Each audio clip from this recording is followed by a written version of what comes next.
Na semana passada foi noticiado que, segundo Paulo Guedes, o governo Bolsonaro vai inovar e acabar com a legislação fascista da CLT.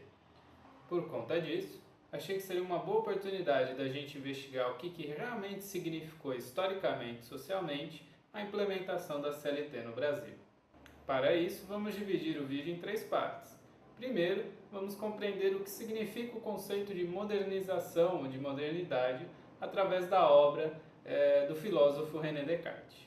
Em segundo, vamos compreender qual é o contexto da modernidade após o fim da Segunda Guerra Mundial.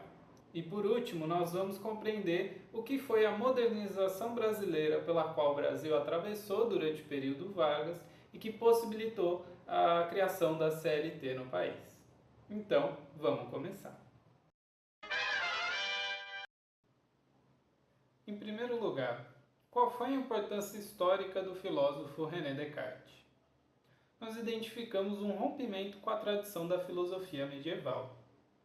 Na tradição, a existência de Deus era como um fato dado, e a partir desse fato dado é que eram elaboradas as teorias filosóficas da época. Por exemplo, nós temos a teoria da tábula rasa, segundo a qual todo o conhecimento que nós temos hoje foi nos dado através de Deus. Esse conhecimento é estático e finito. Ele é determinado e escolhido por Deus. Nós apenas recebemos. Descartes rompe com essa tradição a partir do momento que ele se recusa a acreditar naquilo que não possa ser provado. Ele cria, dentro do livro Meditações Metafísicas sobre a Filosofia Primeira, uma de suas mais importantes obras, a Ordem das Razões, segundo a qual nosso conhecimento só pode ser construído progressivamente, a partir de um conhecimento mais simples até o mais complexo, desde que cada passo desse conhecimento seja provado de tal forma que eu não possa mais duvidar sobre o valor, sobre a veracidade desse conhecimento. Dentro do livro Meditações Metafísicas, Descartes aplica um método cartesiano que, ao longo dos séculos, se transforma no método científico que conhecemos hoje. Esse método nada mais é do que o conjunto de regras e preceitos que a razão deve seguir para que se atinja um conhecimento verdadeiro em uma dada reflexão filosófica. Dentro do livro, a aplicação do método começa com a dúvida. Descartes se pergunta quais são aquelas fontes de conhecimentos que eu sei que estão sujeitas ao erro. Por exemplo, os conhecimentos vindos dos sentidos. Quando você observa um objeto muito distante, ele me parece menor do que de fato é. Então eu não posso confiar em nenhuma informação que os sentidos me fornecem. Seguindo o método, sua dúvida progride e se torna cada vez mais rigorosa, até um determinado momento que ele duvida até mesmo de sua própria existência e da existência de Deus. Descartes só aceita sair desse estágio de dúvida generalizada se ele obtiver uma prova de um conhecimento indubitável. Esse conhecimento é que ele pensa, portanto ele existe. É daí que vem aquela famosa frase, penso, logo existo. Descartes pensa, portanto ele existe. Mas devo ressaltar que na tradução da Marilena Chauí desse livro, ela traduz como eu sou, eu existo. Isso significa que Descartes é algo. Ele é algo que duvida, ele é algo que investiga, ele é algo que pensa. Portanto, ele deve existir. A partir da descoberta que ele existe, posteriormente ele prova que Deus existe. Então, nota-se que a prova da existência de Deus só pode surgir depois da prova da existência do ser. Isso era algo absurdo para a filosofia tradicional da Idade Média. E é com essa obra que Descartes é considerado como um dos pais da Idade Moderna. Os valores da modernidade são o racionalismo, a técnica, a ciência, a supremacia da razão, e a razão de repente se torna o centro da vida. Esses valores vão fundamentando as ciências, que por sua vez vão fundamentar a Revolução Industrial. Na Revolução Industrial nós temos os caracteres da otimização, do desenvolvimento econômico, da maior produção no menor tempo e com os menores recursos possíveis. Agora vamos olhar para a continuidade da Revolução Industrial. especialmente a Segunda Revolução. Nesse momento da história, nós temos o desenvolvimento de coisas como o motor a combustão, a eletricidade, a química pesada, os derivados de petróleo e novos materiais de construção, como vidro, aço, metal, o concreto armado. Junto com a Segunda Revolução Industrial, nós temos também acontecendo a Segunda Guerra Mundial. Quando a Segunda Guerra termina, nós temos uma Europa completamente devastada que precisa ser reconstruída. E é dentro desse contexto que a gente encontra a arquitetura moderna. Como representante desse movimento, eu cito o arquiteto Le Corbusier e seu projeto A Cidade do Futuro. Como fundamento do seu projeto de cidade, nós podemos destacar a otimização desse espaço público. Le Corbusier elimina no projeto a relação entre periferia e centro. Os espaços públicos eram democráticos e horizontais. E as moradias não eram muito luxuosas, elas não ostentavam a riqueza da família que ali morava. Eram moradias padronizadas para todos. E seu principal objetivo dessas moradias era ter um design funcional. Nota-se também a ambição de planejar uma cidade inteira de uma única vez. Encontramos aqui, portanto, alguns valores da modernidade que a gente identificou a partir da obra do Descartes, né? A otimização, a ciência, a técnica, né? E tem até um pouco do otimismo ali da reconstrução da Segunda Guerra com o surgimento dos novos materiais. Esses novos materiais que ampliam o horizonte da arquitetura, né? Agora nós podemos criar projetos cada vez mais megalomaníacos, cada vez mais grandiosos. E outro arquiteto que eu gostaria de destacar é o Oscar Niemeyer. Oscar, que junto com o projeto do Plano Piloto do Lúcio Costa, vai construir Brasília. É notável dessa obra a geração de emprego e de renda e o acesso das famílias a moradias com saneamento básico, eletricidade, facilidade no transporte e muitos locais públicos de convivência. Uma das propostas da arquitetura moderna é que a cidade deixe de ser um mero ambiente de passagem e se torne um ambiente de convivência. A obra da construção de Brasília se encaixa dentro da política justamente nacional desenvolvimentista. É a partir da construção civil que o Estado vai desenvolver, gerar renda, gerar empregos e movimentar a economia de um determinado local, de um determinado país. Então, com esses dois registros históricos, nós entendemos o porquê que a palavra moderna hoje é empregada como elogio de alguém que está sempre à frente, de alguém que promove o progresso, né? Uma ideia justamente da conquista de novos territórios, da conquista de novos materiais, do avanço científico, do desenvolvimento econômico. Mas o mais importante para a gente é destacar esses dois elementos da técnica e da ciência, porque esses são os elementos que surgem no Estado brasileiro durante a Era Vargas. E quando Vargas alcança o poder, é no contexto do rompimento com a República Velha Brasileira. Precisamos perceber que a história brasileira é agrário-exportadora e patriarcal, no sentido da grande família que acolhe os seus filhos.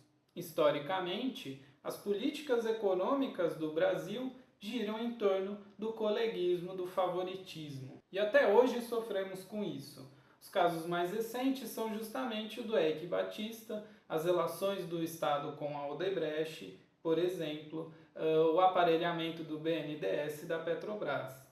Só fica a ressalva que esses escândalos começam a aparecer durante o governo do PT, mas isso não foi produzido pelo governo do PT. Essa é a tradição histórica brasileira.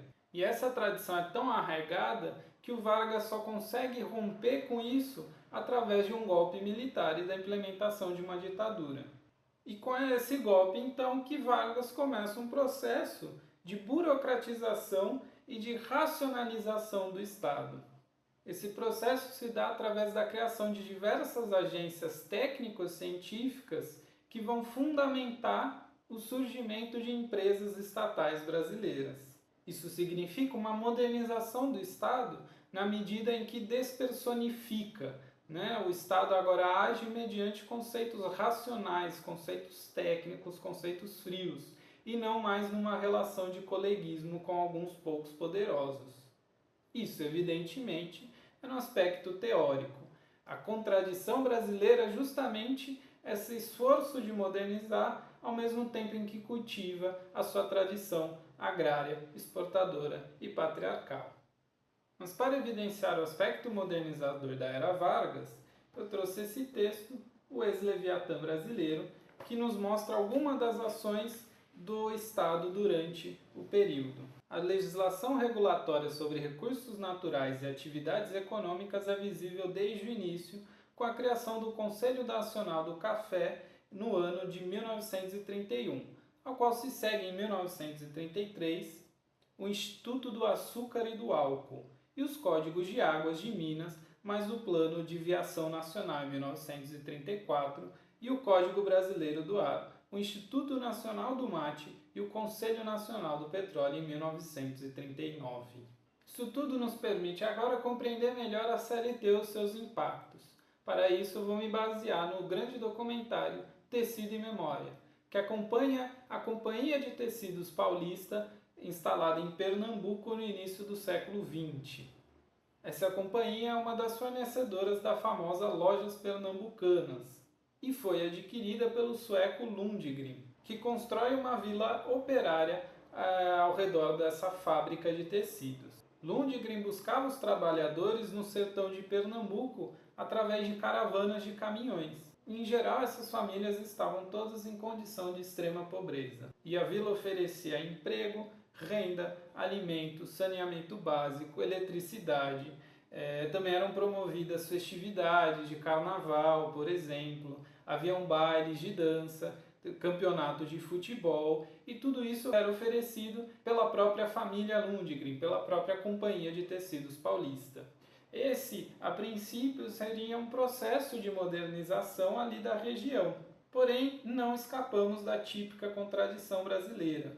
O Lundgren, conforme o documentário Tecido e Memória, ele é lembrado quase como um santo, né? Ele é uma figura mitológica. Destaca-se que enquanto as famílias moravam em grandes alojamentos que abrigavam mais de uma família por vez, o Lundgren morava num grande casarão que destoa da paisagem até hoje. Até hoje ele impressiona os olhos de tão grandioso e luxuoso que esse casarão era. E também durante os eventos, durante as festividades, o Lundgren aparecia ali na porta do seu casarão com um terno todo de branco e apenas observava ali a massa dos seus trabalhadores enquanto eles aproveitavam as festas. Outra história que a gente encontra no documentário é que quando as famílias novas chegavam para trabalhar, elas eram colocadas em fila e o Lundgren ia pessoalmente, observava a mão das pessoas e só de observar identificava os postos de trabalho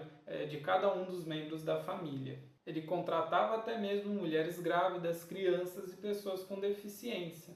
Essas famílias que antes passavam fome observam que o Lundgren contata até mesmo pessoas com deficiência e acha que ele é um grande salvador da pátria, né, que é totalmente antimoderno. Então fica evidente a grande contradição desse período no Brasil.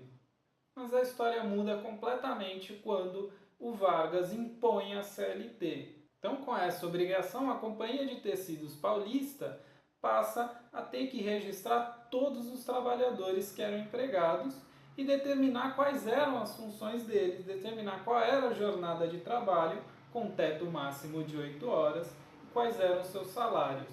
E é graças às leis do trabalho que aquela massa de trabalhadores encontra legitimidade numa percepção que eles já tinham, porém mais isoladamente. A percepção de que o Lundgren não era um grande pai bondoso, mas de que ele era um patrão, que ele contratava aqueles trabalhadores. Esses trabalhadores agora começam a se organizar em sindicatos cada vez mais fortes, pois eles começam a perceber justamente o que eles representavam dentro da Companhia de Tecidos Paulista. Eles deixam de ser pessoas agraciadas pelo grande pai Lundgren e passam a ser trabalhadores. Então nós podemos concluir que a CLT o contrário do fascismo.